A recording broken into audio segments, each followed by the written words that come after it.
Hey everybody, I'm Greg.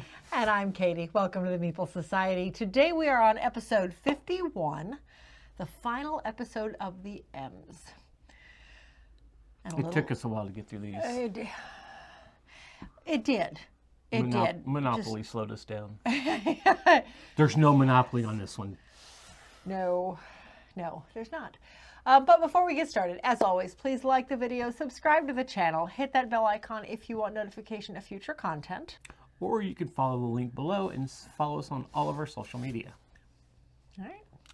So we have one go back? Yes. Just one, and it was a Kickstarter. It was Kickstarter that finally came in. We've already done stuff on. We did an unboxing on it, so you've already seen it. So this is CoLab. Yes. Oh boy.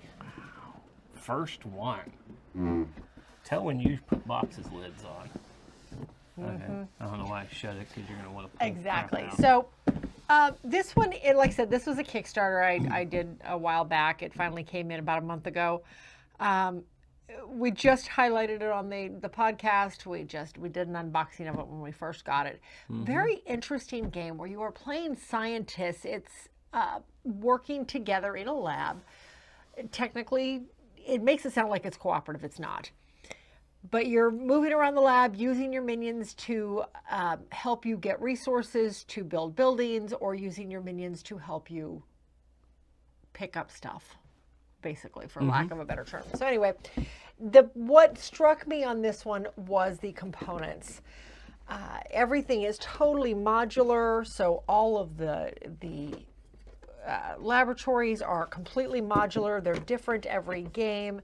All of the towers that join everything together are modular. Well, the labs aren't different every game. They could be in different spaces. Yes, I'm sorry. Yes, they are in different spaces, but you get the same abilities on each lab. On each of the labs have a specific ability that are always present.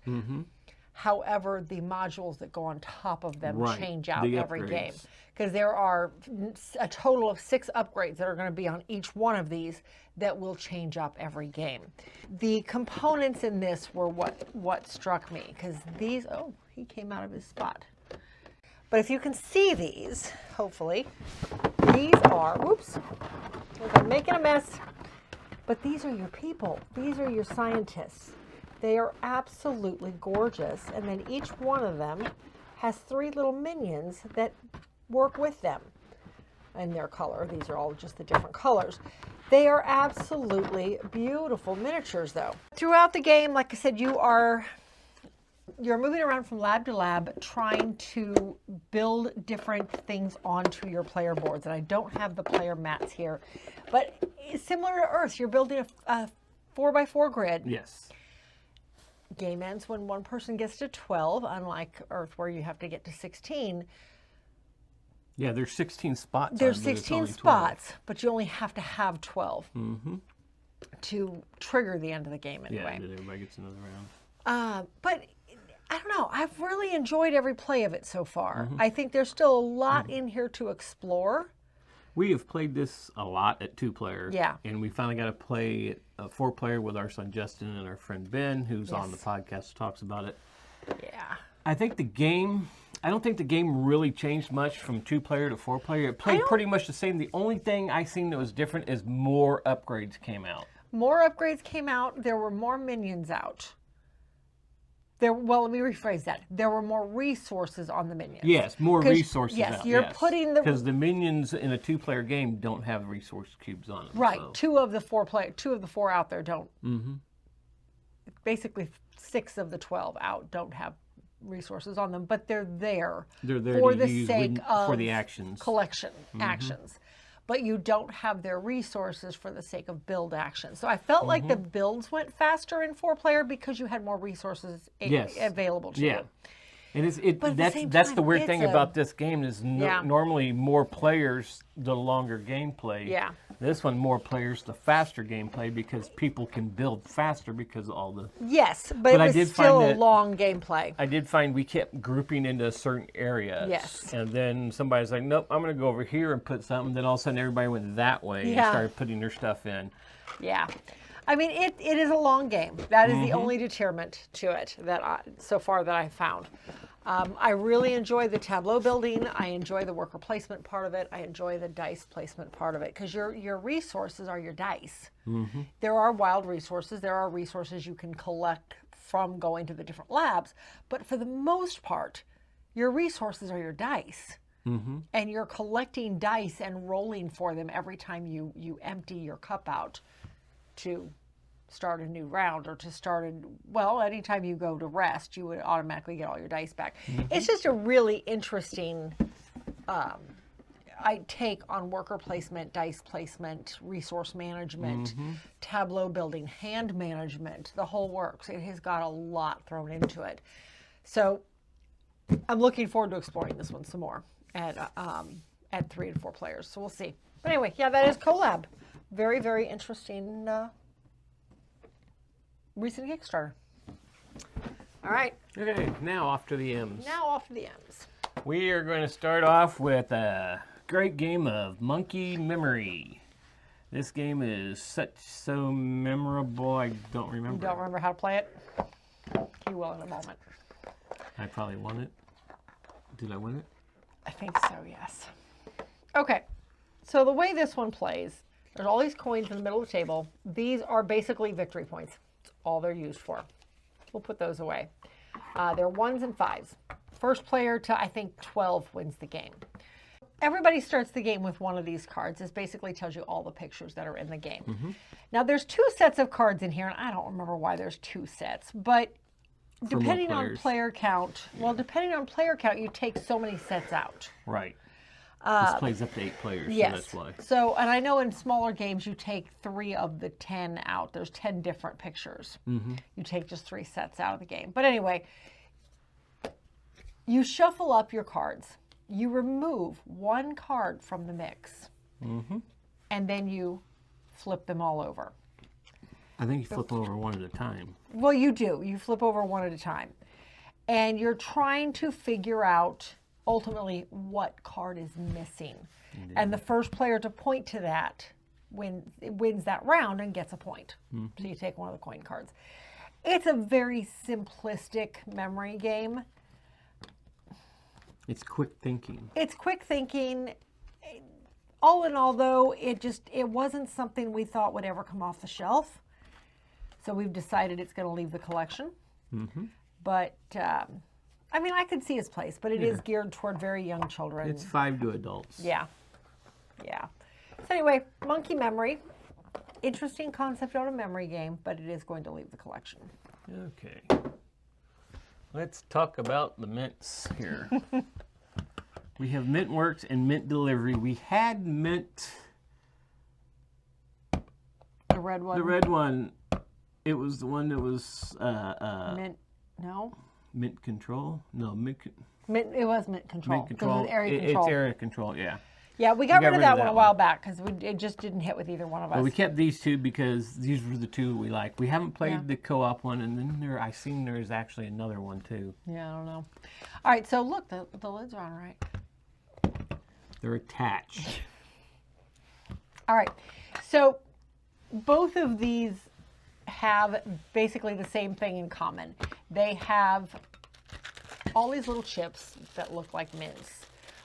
This one has all different colors, and this one is just all white because they just represent, well, there's white and reds, and the reds are like 5-pointers, if I remember correctly. So that's pretty much it.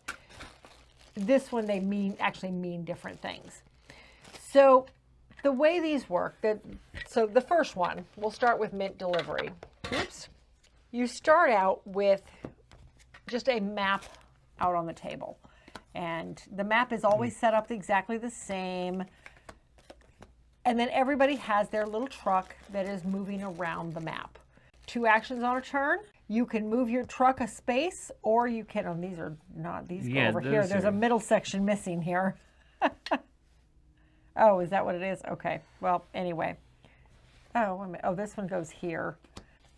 Okay, there you go. No. What did I do? That's not right either. I'm glad she doesn't build roads. That's not right either. These go this way. Here we go. Now it's right. Anyhow, on your turn, you have 2 actions. You can move 1 space, or you can do an exchange. And you can do an exchange at any of the warehouses or in the center. And to exchange, you're literally just exchanging. Whoa, that's open. The bag's open. Yes, it is. You can exchange out some green. I think it's, what is it? 2 white for a green or 3 white for a red in the center.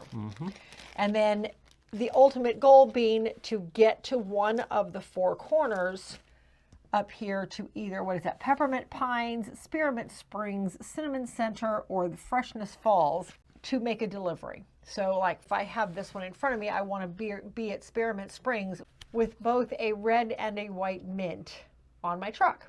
And if I can get there with both those mints on my truck, I get to turn this in for the points, and I put it face down. That has been delivered, and now I can go about my business and either take another delivery card from Spearmint Springs or move on to someplace else to get more mints.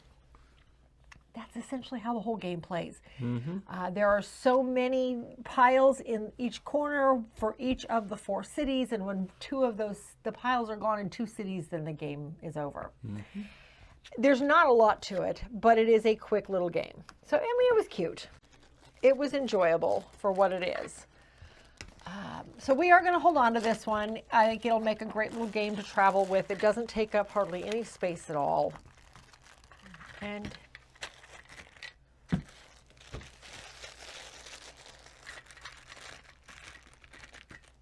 can't wad them up to fit them in there. Look at you back. What? Anyway, Mint Works is a completely different style game. This one is more of a city building type of game. So you have all these different locations that sit in the middle of the table that do things when you go to them. For instance, and I think that's not even the normal ones. Here we go.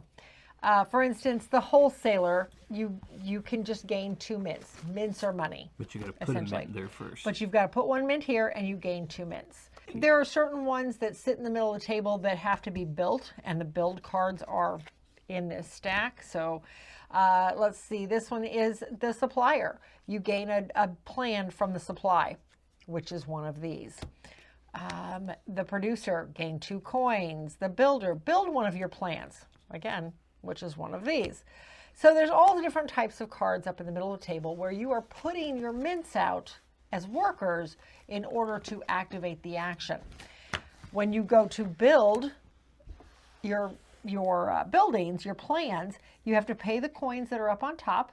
Again, they double as workers and money. You pay the coins that are up there and they get built into your city. First person to 7 points wins. And there's different point values on each one of these.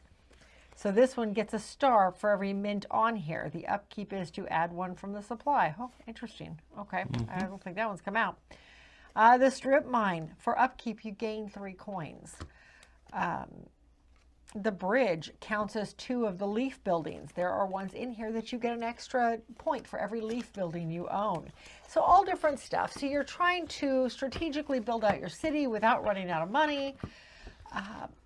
It's an interesting game. We've played this one a few times now. Yes. This is one that we've played out in Virginia a couple of times. Lisa introduced us to it. that one. Yeah, it's a neat one. Anyway, that is Mint Works and Mint Delivery. Both very cute little games. We are going to hold on to both of them. All right. So next is a game I knew nothing about, and I still don't know much about.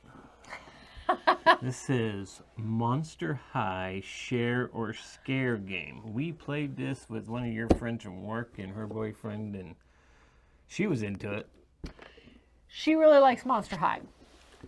And it's a 3+ player game, which I can see why. After we played it, I can understand why it's a 3+. So the idea with this one... I never did find out what the mask was. There's scare things that require you put it on. All right, so the idea with this one is that there's a pile of tokens in the middle of the table. First person to 13 tokens wins the game. You spin the spinner. Already Greg's out. The favorite mechanism ever. You spin the spinner and you do whatever it points to. Now there are, oh my goodness gracious. Go on. There is share categories and scare categories. On the share categories, you grab a share card and you read the question to everybody else for depending on which of the three ladies you landed on. So in this case, and I do not know their names, I apologize, but I landed on the pink one. I think it says it on the card thing, doesn't it? No, No? it does not. Oh, no, it was Chrissy that was Chrissy telling knew us. them, yeah. All right, so the pink girl says, the player to your right fills in the blank to create a share question. Have you ever? This is a bad example because then he would have to make a guess. So what would happen is the player to my right would fill in the blank. Have you ever ridden a motorcycle? Whatever. Then I would have to take my yes or no. A would be yes and B would be no. I would secretly choose my answer and keep it face up in front of me. And then everybody else at the table, including the person who asked the question, hopefully he didn't cheat and already chose something he knew the answer to. Weird. But they would all choose what they think the answer is too, what I would have answered to this question. And then once everybody knows, you reveal the answer. Well, yes, I've ridden a motorcycle. Okay. So, anyway. What? You were so weird. Anyway, if everybody answers it correctly, then they all get 1 point from supply. If and the person who got the question, the person whose turn it is, gets 1 point for every person who answered it correctly. So you want to answer it correctly. Oh my goodness. Okay. Anyway, I'm moving on. Alternatively, there is the scare side.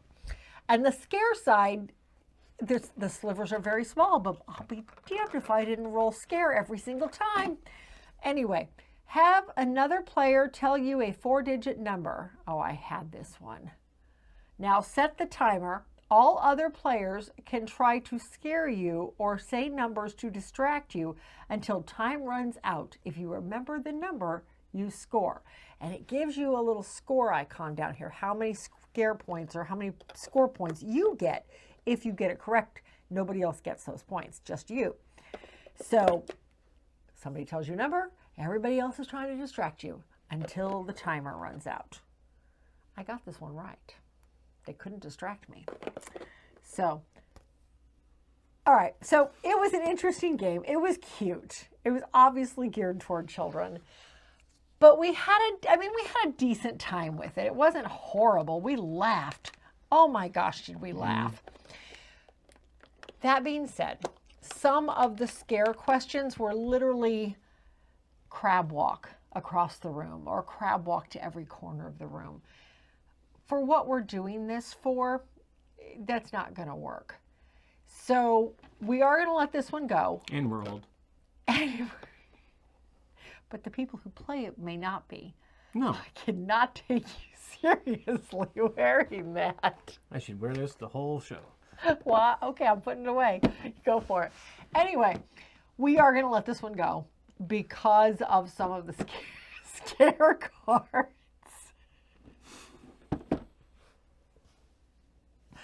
Anyway, require more up and action around the room than they probably should.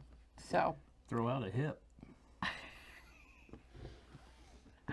That is Monster High, Share or Scare, and it is leaving the collection.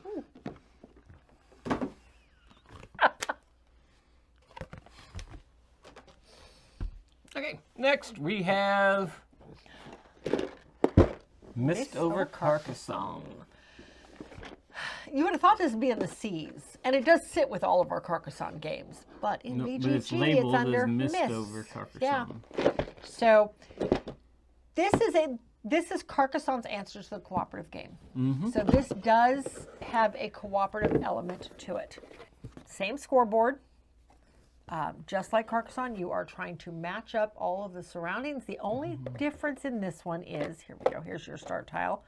The only difference with this one is that you do not have to match up the ghost areas. You still have to match up the cities, you still have to match up the roads, but you do not have to match up the fog that contains the ghost.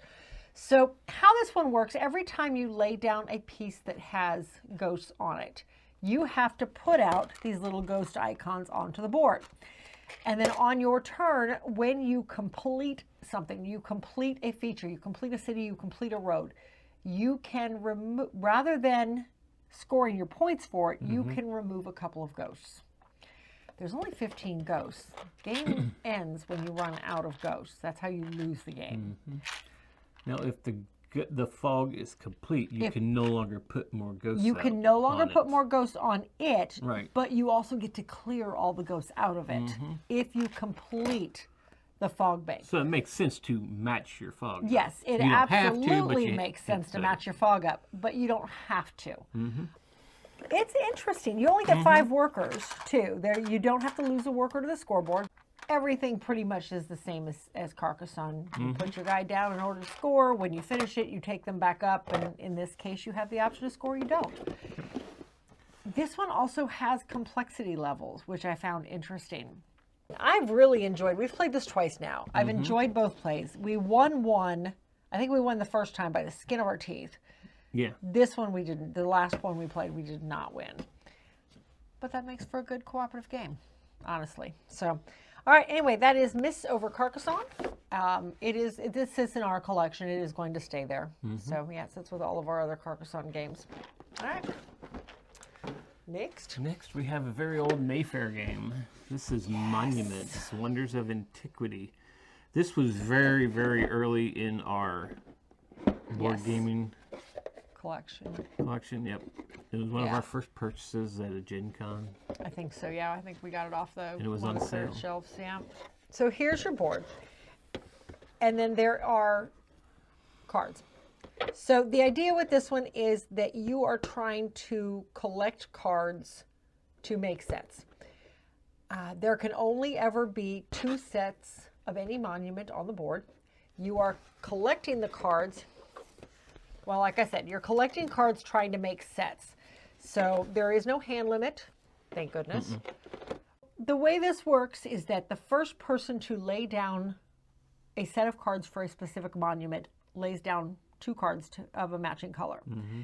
The next person to do so would have to lay down 3. You can only ever have 2 sets of one monument. You can always add to an existing monument. You just cannot start a new one of the same color. So, for instance, if I want to lay down the 2 cards of the Acropolis, I'm the first one to lay these cards down for the Acropolis. I lay down my 2 cards. Now, if Greg wanted to build the Acropolis as well, he would have to start his Acropolis with 3 cards.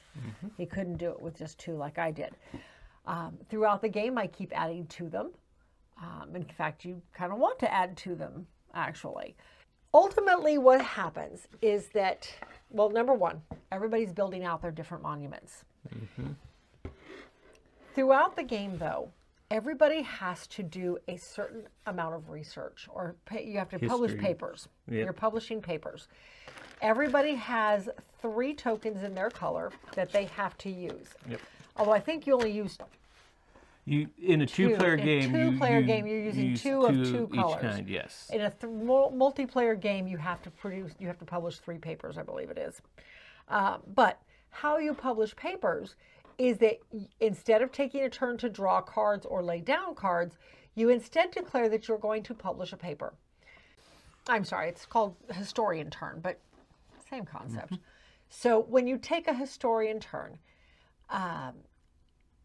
you are essentially grabbing the top card off of everybody's monument. Except for your own. Except for your own. You're grabbing the top card off of every other player's monument except for your own, unless there's only 1 card left. If there's 1 card left, you can't touch it. So you want to do it at just the right time so you can get a lot of cards. Then you put one of your playing pieces down on how many ever cards you collected. But then you take all those cards you just collected from everybody and you're moving these markers up 1 for every card that you collected. Now, if 2 of my opponents have the Acropolis built and I haven't built the Acropolis, then chances are this is moving up 2 spots, which is good for them at the end of the game, but not for me. So it's a real fine balance as to what you're taking and when. At the end of the game, everybody scores you look at how many cards everybody has left of their monuments. And whoever has the most cards left of a monument gets to score that monument in first place. The second player gets second place. But if both players have the exact same number left, or the exact same number of cards left, now you're looking at the numbers on the cards. And the player with the highest number on a single card left wins primary builder. So you want to keep your high ones toward the bottom of toward the bottom of the monument so that they don't get taken. At least there's less chance of them getting taken. So interesting card play in this one. That being said, we've had this one for a super long time, and it's probably been 5 or 6 years. Last time we played it. It's been over in the other collection for a while. We are going to go ahead and let this one go just because it is an older game and it just does not come off the shelf at all. I just think there's other games that do it better now. I think we have a few that just do the whole set collection and just do it better, unfortunately. So, but anyway, that is Monuments, A Wonders of Antiquity, and it's going to leave the collection. All right. Next we have Oh boy. Monkey Lab.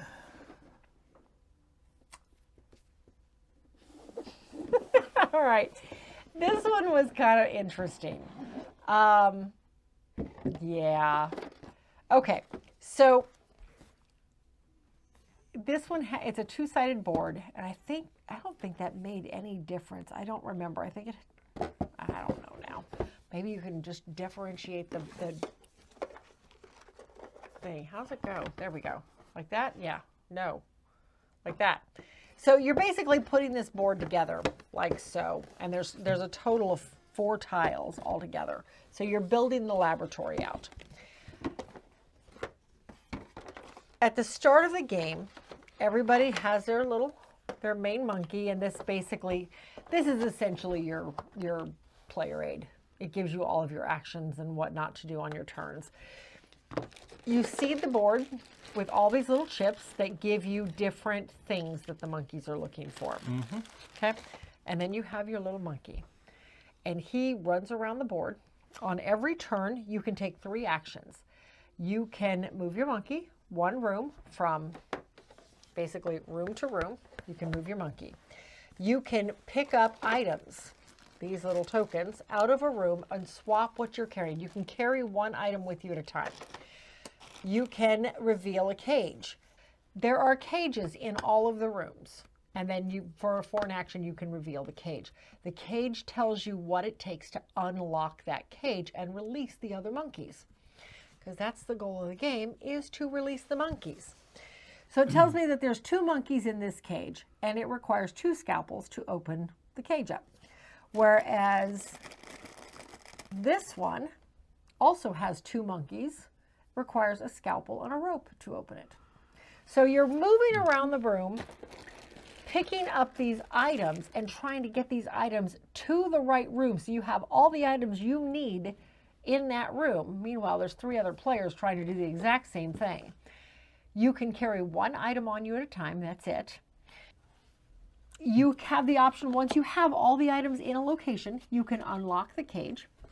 There are cards that you can play that will let you do special actions. Like this one will let you just move one of these items from one room to the next. You don't have to pick it up and carry it, you just simply move it. This one lets you swap out 2 items in one room for 3 items in a different room. So there's different ways of getting these things around the building. Once you have unlocked the cage, you've released your fellow monkeys. You pull the number of tiles as indicated by the number of monkeys here. So you would get to pull 2 tiles from the victory point stack, and each of them has so many monkeys on them, and that's your victory points at the end of the game. Wasn't there something about, depending on what monkey you had a favorite one? Yes. Each monkey has a favorite thing that helps them in combat. It's the only thing that helped them with it is in combat. Because you could combat the other monkeys. We never did that. I think that was basically to kick them out of the building, to slow them down. There's also a guard that you can move around the building too. And if the guard catches you, it kicks you out of the building. I kept wanting to move him. What, instead of your monkey? Yeah. Oh. Because he's blue. Oh, gotcha. I get that. I can see that. So, I mean, it's a cute game. It was, I could see it being fun at a high player count, but we are going to let this one go as well. I feel like we've said that a lot already here. You got to get it down. Yeah, we do. We've got to get that collection down some. But this one, we are going to let this one go. Like I said, a cute game, but just not that much strategy involved. It was all card play and yeah, just in interest of getting it down. This one is leaving the collection as well. So, but yeah, that is Monkey Lab. All right. Now we got a bunch of the same game. Yes, just grab them all. Munchkin Treasure Hunt, which is Munchkin Kids version. Kids version, yes. We have Deluxe Munchkin, which has a box lid on it wrong. Okay. We have Munchkin Zombies. We have The Good, the Bad, and the Munchkin. We have Munchkin Legends. We have the original Munchkin. And then we have Munchkin Oz. We played a lot of Munchkin this week. All right, so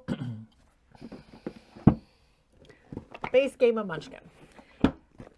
All right, so with this one, you've got 2 stacks of cards. The goal is to get to 10 points. The cards are monsters, they are treasures, they are curses, they are all different things that you can play either on yourself for benefit or on others to hamper them. You can help each other fight the monsters. At the start of each round, you basically explore by pulling a door card. If you pull a monster, you have to fight that monster. If you are unable to fight that monster and you try to run away and don't make it, the monster is going to do bad things to you. If you may successfully run away, you might be okay, but not always. You can ask others for help. Sometimes you have to give them a level, or sometimes you have to give them treasures, because if you beat the monsters, you're going to get treasure cards. And treasures are good. You can turn treasures in to go up in levels. Again, ultimate goal is to get to 10 levels. However, to get from 9 to 10, you have to take out a monster. Yes. And your level when you're fighting a monster, there's some high level monsters in here, but you count the gear on you as well as your actual level toward that, what you can hit him with. However, as soon as you decide, yay, I got him, somebody could throw something out that helps the monster. So you might not have him. All right, so there's base Munchkin. Munchkin Deluxe is literally the exact same game, but with a board. In this Munchkin, in fact, in all of these Munchkins, you have to provide some sort of token to count to 10 with, whether it's a bunch of 10-sided dice, which the game does not come with. It comes with 1 6-sider, that's it. Whether it's just a bunch of tokens, it literally suggests using coins or buttons or whatever you have on you to count to 10. So on a lot of these, you will see that because of course we take these places, who's going to have 10 of something sitting on them? So I just put a bunch of tokens in these to help count to 10 so you can get your levels.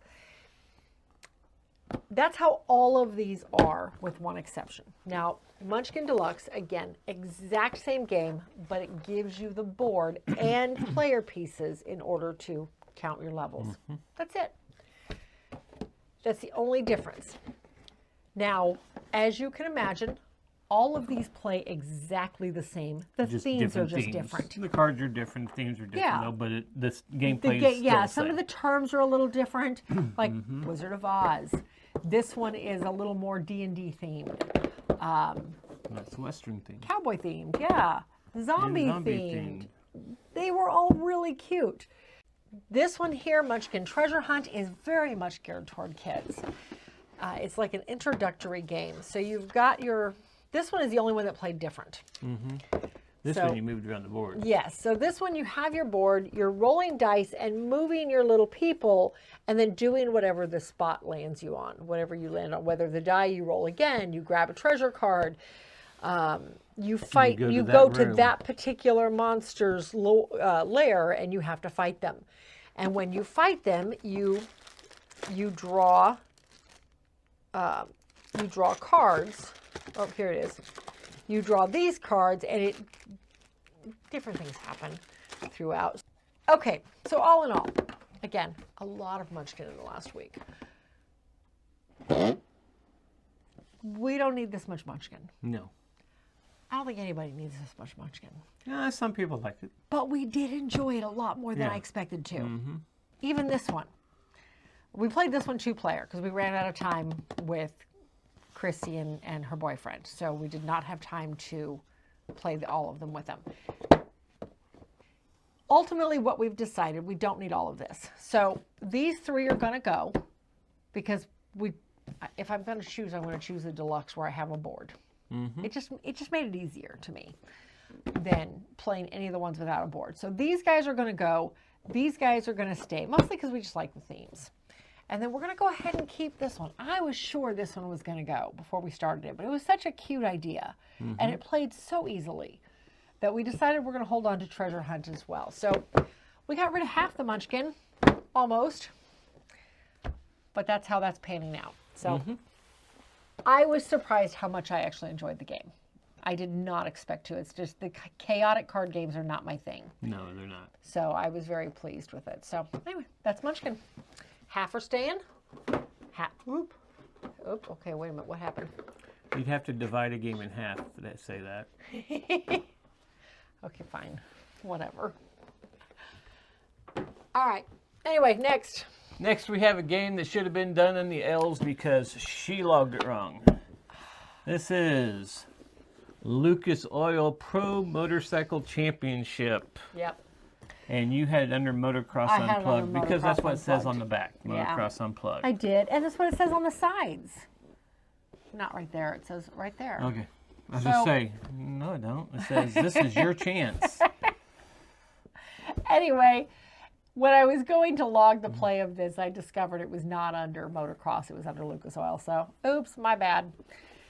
All right, so this one here, this plays exactly, I mean exactly like another game we already have. What is it, Coca-Cola Racing? No, not Coca-Cola. No, you say that every time. It was the IndyCar Unplugged. Yeah, maybe it was IndyCar Unplugged because this is Motocross Unplugged. So they both play exactly the same. So this one you have a dirt track rather than a racetrack. Yep. But that's the only It's difference. still a racetrack. It's still a racetrack, true. So you still have upgrade cards, only instead of the upgrade cards all being identical, this time they went with different, they all do the exact same thing. They did with the different sponsors that are on the game. Different sponsors, yeah, that was it. So, all right, so you're driving a motorcycle. On this one, you're driving your motorcycle around the track. You're riding your motorcycle. Is that better? You're riding your motorcycle. I don't know you. Whatever. Just for that, I'm putting my color on it since I won. That is not, oh, whatever. Whatever. We'll represent both. I am.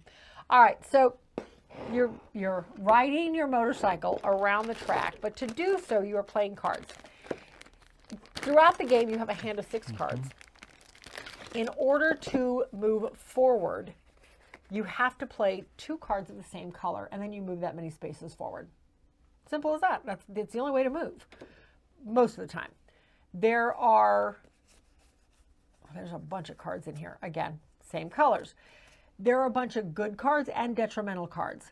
So like seat bounce. Seat bounce moves you forward. You just play it with another card of any color and you move double the spaces. Simple as that. Then that's about the one. Here's a crash. You move 1 space behind the rider, move 1 space behind the rider behind you, or 10 spaces backwards, whichever comes first. You play this on other people when they're getting too far ahead to make them move backwards 10 spaces or behind you. So there's a manager card that cuts, that stops some of those cards from playing. Yeah. That she liked to play and I didn't play on you. We're not bitter. I didn't say that. Anyway, it was a very simplistic racing game. And I feel like we don't need 2 of them. Yeah. And I'm more of an IndyCar guy than I am a motocross person. We talked even about getting rid of both of them just because of how simple they are. But we decided we're going to go ahead and hold on to the IndyCar one. We are going to let this one go, again, because they are literally identical. Yeah. And the IndyCar one, I can name the drivers on the back of the box. This one, I had no idea who they were. Nope. Even with their names under, I still didn't know who they were. Nope. So anyway, Lucas Oil Pro Motocross. It is leaving the collection. I put it on right. Jeez. Okay. Okay. Next, we have Mr. Mouse. We actually did a video for TikTok with this one. We that's did. out there. We did. It was great. So yeah, I'm not going to try to put this together because This is actually kind of a Dex game that I actually won. I don't know how. I don't either because I was so You far had behind. like 5 flies left, and I was down on my last one, and you still won. I could not get that last fly in for nothing. So with this one, you are basically trying to, and I'll show the video here of how comical this was. So you are basically just trying to flick your flies into the mouth of the frog, and the frog is going around. Yes, we've all had this game as a kid. If you didn't, you missed out. I missed out. You didn't have this one as a kid? Oh, we did. We had this one. It's a cute little game. Everything still works really well, and we laughed pretty hard at this one, so I think we are going to keep this one. My fear with any kind of flicking game is stuff goes flying, but these really did not fly far. They're not, although I did not flick, but they don't flick very far. So I don't know that that would be a huge issue, but for nostalgia purposes, we're going to hold on to it. See what happens. All right, so anyway, that is Mr. Mouth. He's going to stick around. He was a lot of fun. We laughed pretty hard at him. All right. Next, we have Mysterium. Mysterium. So this one has sat in our collection for a while now. We bought it, I want to say we bought this secondhand. Yes, we did. A We while bought it back. it was our first Facebook marketplace. Was it? Okay. The premise of this one is that everybody is playing a ghost, and you're trying to figure out, and I don't remember the exact details of the story behind it, but you're trying to figure out who killed you. No, you're trying to find out who killed the ghost. The ghost Who killed the ghost? The ghost is giving you clues. Oh, gotcha. Okay. And it's one of us that did it. Gotcha. So Okay. through the whole thing, he's giving you clues so you can guess in the right order. And as you get one right, you go up to the next level, and he gives you a different type of clue, and you go up to the next level if you get that right. And then at the end, when the clock strikes 12, is it? 12, yeah. Or whatever. 1. Yeah. No, it starts at 1. You It got starts at 7 1. rounds. Yeah. It When starts the at clock, 1. clock strikes 7, Yeah. you have to guess. So basically, you have 7 rounds to make 3 guesses correctly. And then the final guess, you had to guess who the actual murder was. Right. So, for instance, the first thing you have to guess is the location. And these are some of the location cards that are out there. I mean, this is essentially Dixit artwork. So the idea is that the ghost has duplicates of all the cards that he's trying to lead us to. So if the ghost is trying to lead me to this card out of 7 cards put out there, he's going to be giving me clues to try to lead me to this picture. Now, yeah, that probably won't work. Yeah, maybe that one. I don't know. But anyway, he's only got 7 cards in his hand to begin with. He has to give all of us clues. So it gets a little weird sometimes. And it's cooperative. Everybody can help. You're voting on whether you think the person guesses correctly, because that gets you extra points. But he's trying to lead you to choosing the right location. As soon as you choose the right location, you move up a tier, and now you have to choose people, and then you have to turn around and you have to choose location.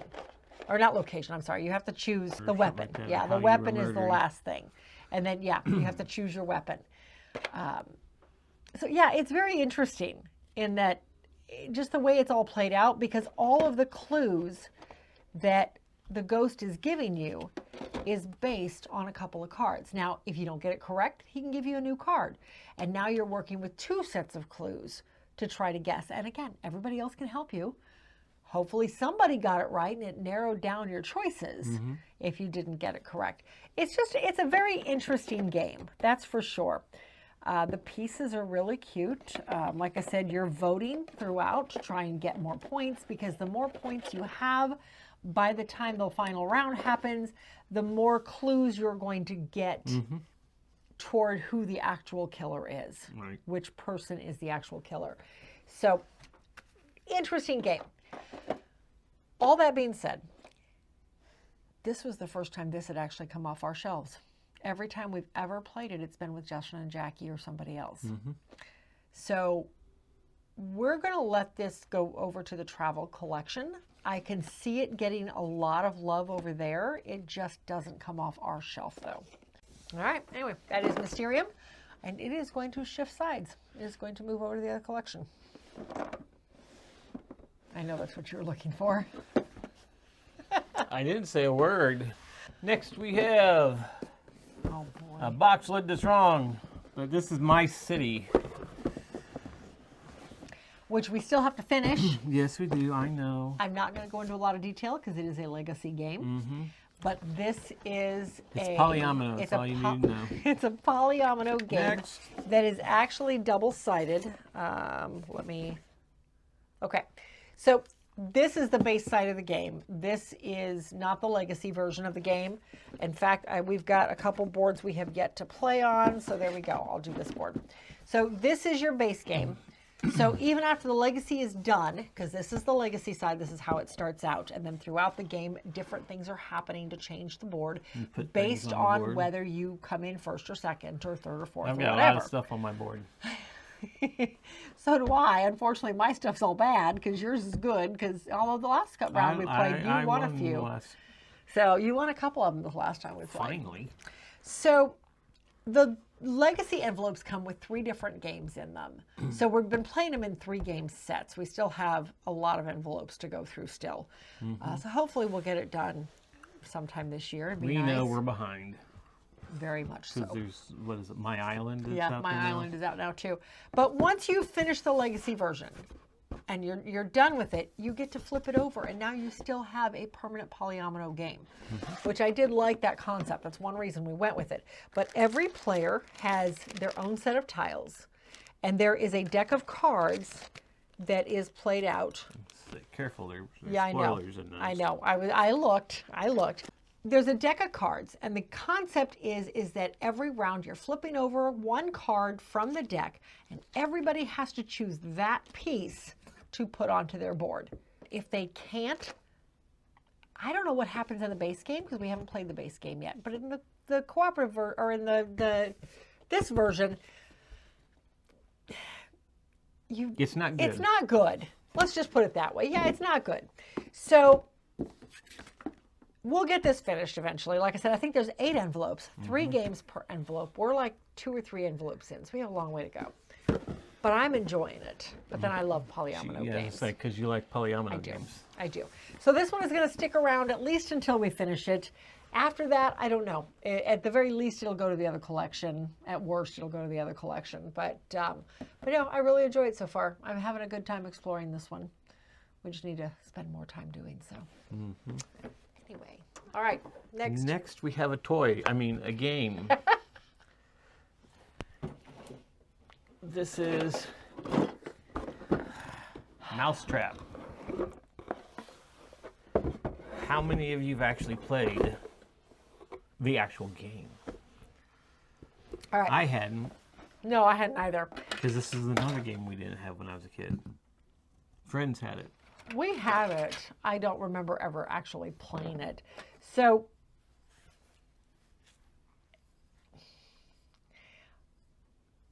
I know we all spent a good chunk of childhood probably playing with this game, but not playing this game.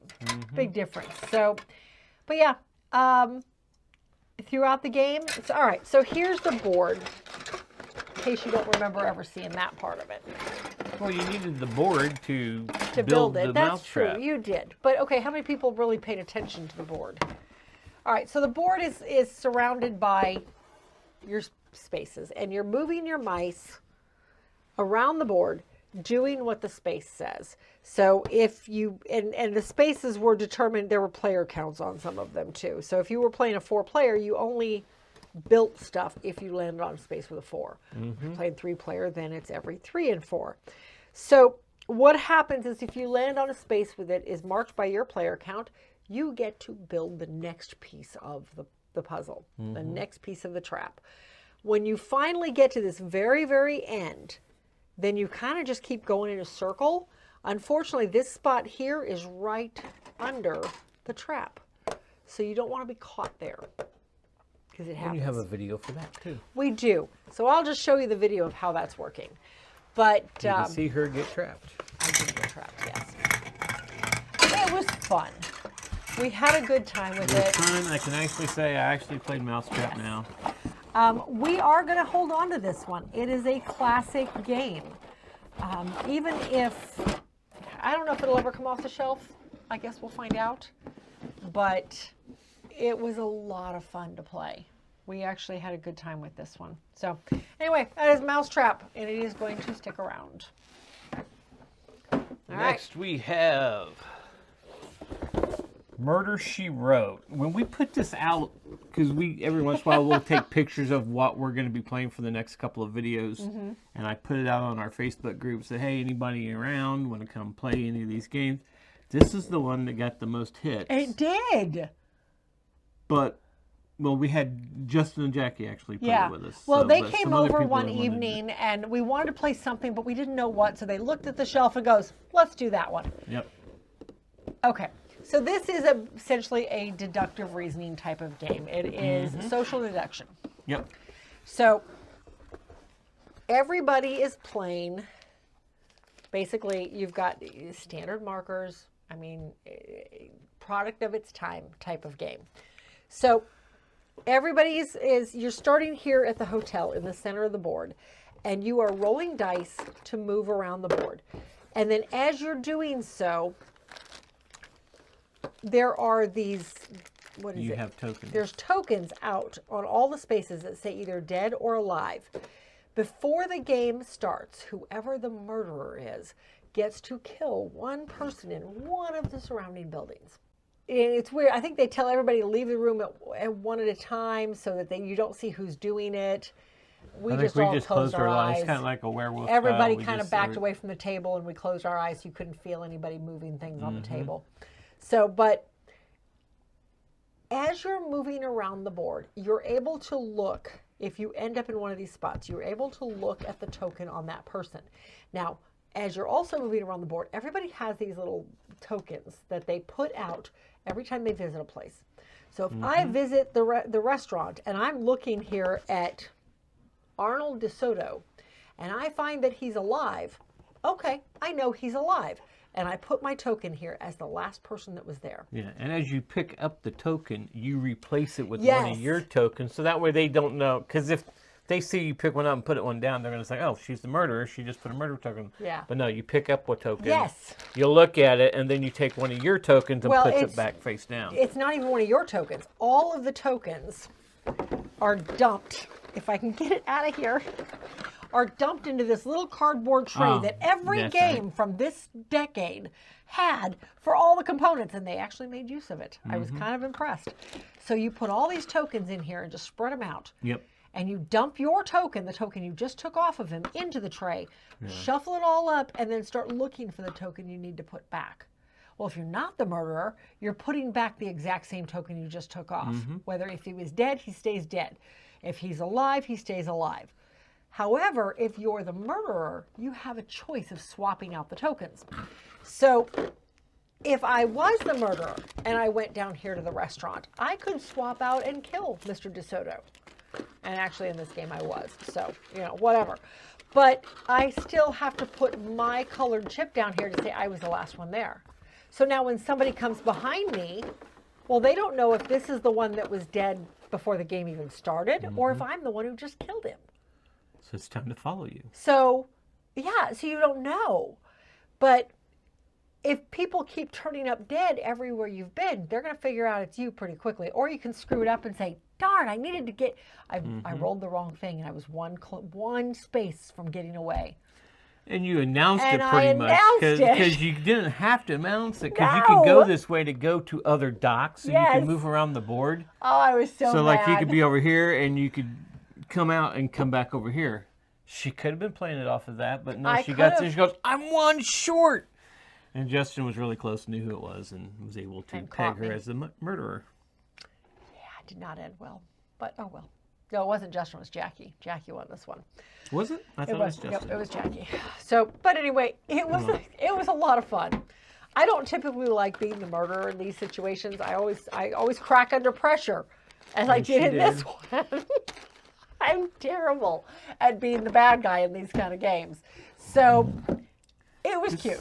Yeah, it was cute. It was kind of fun. We decided we're going to hold on to it because so many people had an interest in it when we put it out there, that we're going to go ahead and hold on to it, and we'll see. I mean, it was a very popular show, and yeah, it was fun.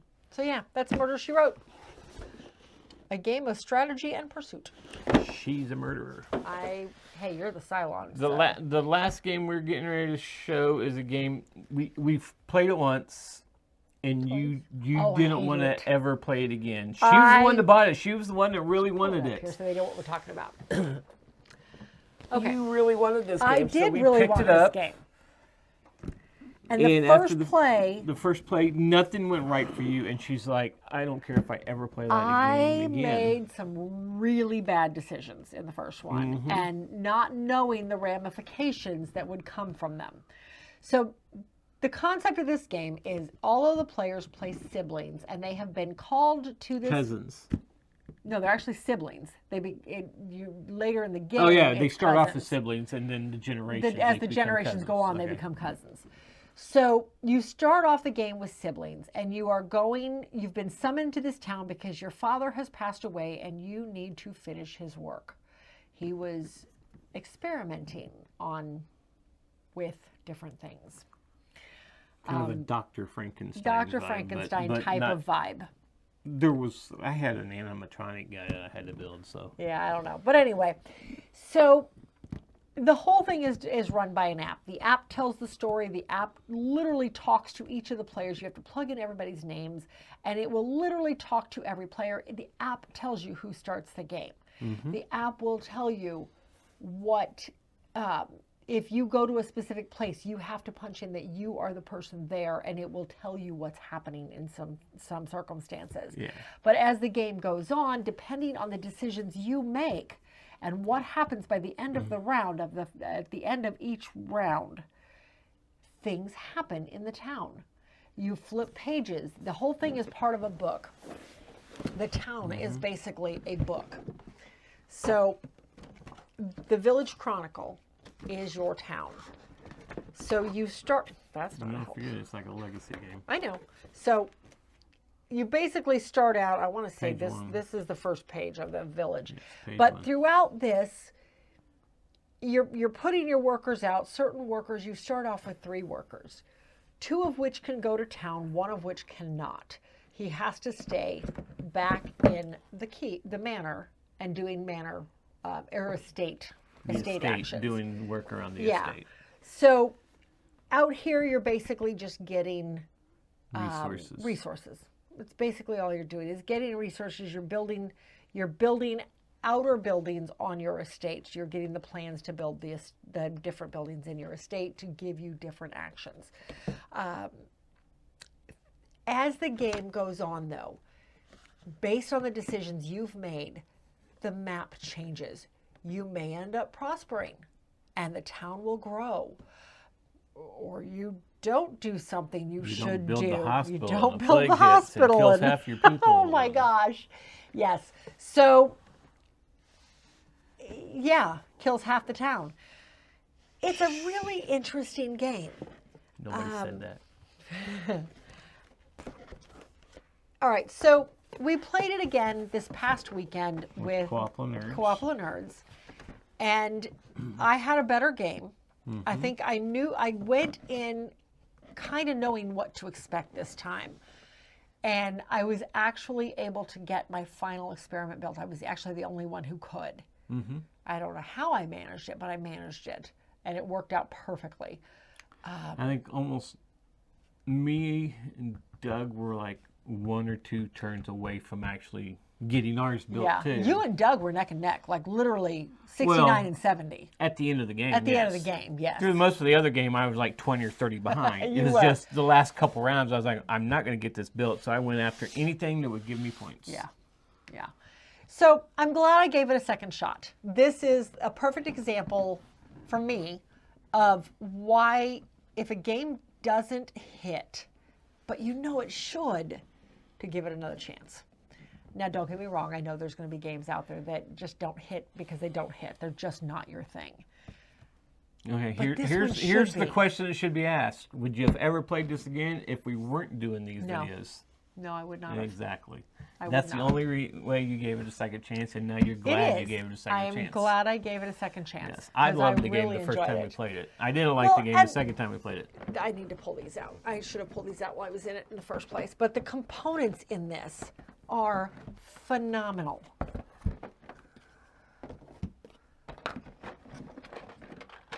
Here we go. This is the part I want to show you. Well, the minis, even the minis, are beautiful. All these are all over the place now, but that's okay. We never did figure out what goes in there. I think it's actually these. I think it's supposed to be these 100-point chips. But anyway. Yes. So there's 6 sets of minis. 4 sets of minis. And each person can decide. So you have 6 bases. You have 2 that are circular, that are your servants. You have 2 that are squared, which are basically your caretakers. These are the ones that have to stay on the estate. You have the hexagon, which is you. And then you have this, because here's the straight up circles. And then you have the circle with the little bumps on it. This is your spouse. So you can decide for yourself, well, who your spouse is going to be. This is me. I'm going to be this character. And my spouse, that's not my spouse. My spouse is going to be this hunchback. Okay. To each his own, you know. To each their own, yep. So, and this other female, well, she'll be one of my servants.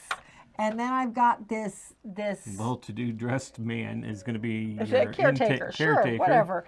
So everybody can decide for themselves who their people who's are. What. So have everybody's to do that different. Next time. But the hunchback is you? No, the hunchback will be, this would be like me, and then that's my spouse. Oh, okay. Anyway, everybody can decide for themselves, and it changes up every game. And this has no bearing on play whatsoever. It's all about the base. The base is. Yeah, it's all about the base. You should insert that song there, right there. I can't. Anyway, it's all about the base. Yeah. Anyway, interesting. Like I said, I'm glad we played it again. I really enjoyed it. Okay, so anyway, that's the minis. This is the actual components. Oh my gosh. Oh yeah, and the 3 scenarios. Each scenario comes locked in a box like this. So that's nice. So we've played one scenario twice now. We'll play the others eventually. I'm sure Doug and Mary really like this. So I'm sure that maybe we can get them to play with us again. So here's your components. Little glass bottles, and I've seen people fill these with things, and I keep telling myself I'm going to do it, and I just haven't done it. Metal coins. Metal coins, gorgeous metal coins, metal gears, wooden screen-printed animals, all different, wooden coffins to represent bodies, as you would expect. Again, all different, and then the cubes to represent your resources, or to represent your knowledge base. Yeah. I'm only one complaint about the game, and that is the little stand-up icon that every reviewer we watched had the exact same problems, because they're supposed to stand here to track your knowledge, and they all fall over, every last one of them. I just went and got cubes of the right color and done. Yep. Simple as that. So, moral to the story, if you think you should like it and you didn't, try it again.